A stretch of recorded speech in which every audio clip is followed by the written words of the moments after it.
You will allow me do a right of reply, because it's obvious you came for me today, my very good minister friend. You know, Rufai, after hang on a minute. I'm still talking. Hang on a Allow me minute. to finish. After you went to report me to, you can finish. But after you reported me to President Tinubu, you are on here with me again today. But it's fine. I will respond to you, Minister. Go ahead.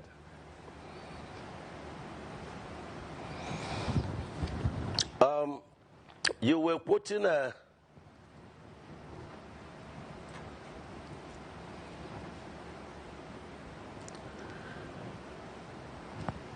But am I on? Go ahead, Minister. We can hear you. Go ahead. We can hear you. Okay.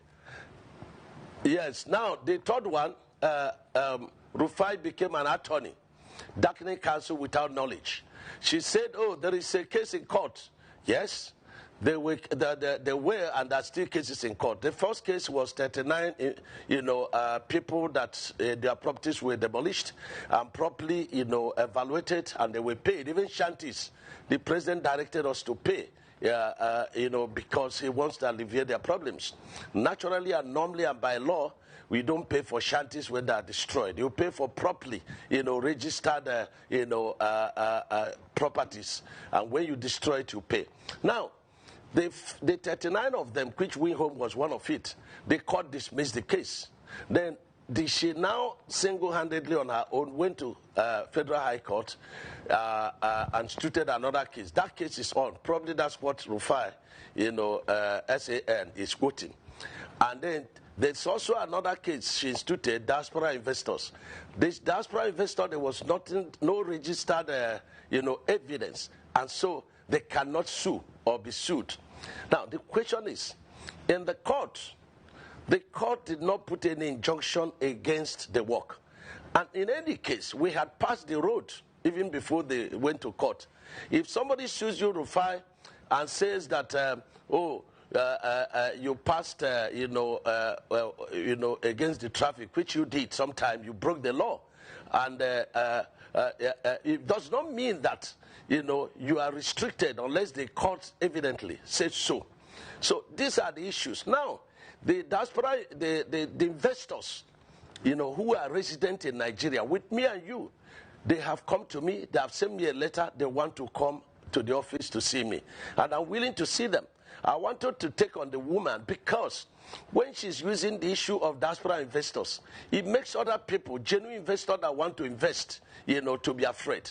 This government is very friendly with, diaspora people, and so we wouldn't allow her to use the name and damage, the administration. So I had wanted EFCC to come into the case, DGSSS and police, and even the Interpol. But I have left it to the investors. When they come, they are willing to do that, they will process it. So these are the issues about the Coastal Highway. But notwithstanding, the Coastal Highway is going on very well, very competitive. We are in Session 2 now. We've opened Session 3 and 3B, 65 kilometers in Calabar and, and Akwa Ibom. This Section 4A and 4B going on at Ogun. And also at Ondo. Minister, I would like to interject. So that is about the Coastal Highway. Minister, I would like to interject. This monologue is quite long. So at first, Minister, after you had gone to report me in front of President Tinubu and said all sorts, anyway, I am not beholden to you. My job is accountability. You are too small for me to report you to the President. No, but they are empirical. You are too small Minister, for me to Minister, report you to the Minister, President. let me speak. Minister, let me speak. I have empirical evidence. The world watched it on the commission of the project when you mentioned the questions I asked you to the president. That was reporting me to the president officially. The world watches, so you don't need to dilly-dally about the empirical facts. I don't talk without facts, Minister. When I have my facts, I talk. And I insist on my question when I ask on cost. Let me only address you. Minister, you will not allow me speak. The problem is you will not allow me speak. You spoke for over 20 minutes, over 10 minutes. Because you don't know what you are speaking. But let me speak. Let me speak. You will not. You will not allow me speak. You see, if you can just keep quiet and be calm and just allow me speak, I'll be happy. All right. So my question still persists as regards the cost per kilometer. You cannot tell me that we don't have a right to know the cost per kilometer. Even if it's an undulating landscape, give us all the facts and the details of the cost per kilometer. That's all we'll ask for. Other questions as regards the loans taken. Let me finish. No. I won't Let keep me quiet finish. for you to damage Let me information. finish. Listen to me. Minister, you will Listen not to allow me. me speak. The minister will not allow me speak. No. Don't do that with me. Minister will Don't not do allow that me with speak. me.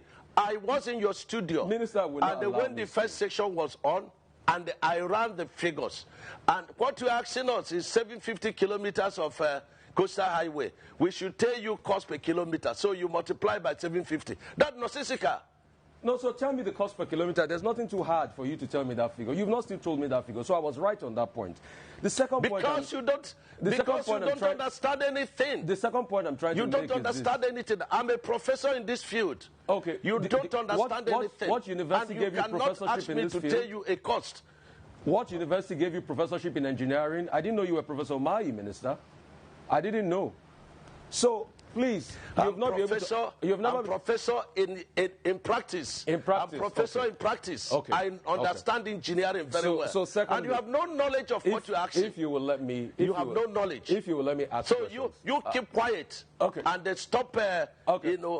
Minister, it's all right. Keep dignifying yourself and let the world see you for who you are. If you allow me speak, the other 100 kilometers that you said they've added to it, we would like to know the cost per kilometer of that one. And the Winsome Homes, the case is in court. Now, I would like to know the cost per kilometer for that one. I would like to also know the over 700 billion first tranche of loan you guys got for this project. Has the money been spent? How was the money deployed? I would also like to know. I would also like to know the terms of that loan. All right? How many years? What's the payback period? What's the payback term of that loan? And for the Winsome Homes, isn't it interesting that as somebody that's been a governor in the state, you know the law, a case is in court, and then you're coming to talk about the details of the cases in court. Because you deny that the case was not in court. Now you've already accepted that the case is in court. So is it not just better you thrash it out with the woman that has been reporting a case in public that we all heard, and I ask you questions based on that? So, Minister, just answer the questions. I've got no axe to grind with you. You know that. We've spoken many times. In fact, when your people call to book, I booked them, and I said you should come on air. So please just tell us those information. It's very important, Minister.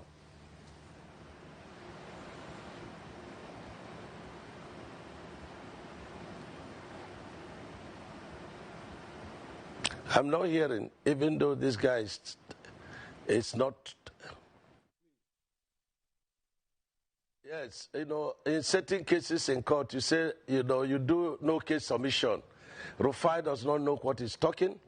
And I think he should come to learn, one, how to talk. Number two, Mayo. He answered the question. How have the loan been spent? What's the cost per kilometer of these new 100 kilometers? How much is it going to cost? And how has the cost been spent? All right, Minister Umahi, you have the floor now to please respond to the questions that have been posed to you. Okay. Number one, this guy makes me, it makes me, to laugh, at a very high level of ignorance. I was in Edo State, and I said, listen, the president has directed, 100 kilometers of the coastal highway to pass through Edo State. And this man is asking me how much per kilometer. This 100 kilometers has not been designed. There has not been a soil report on it. And so why are you asking me, is it to name a child or to do a birthday for a child that is still in the belly of, a mother?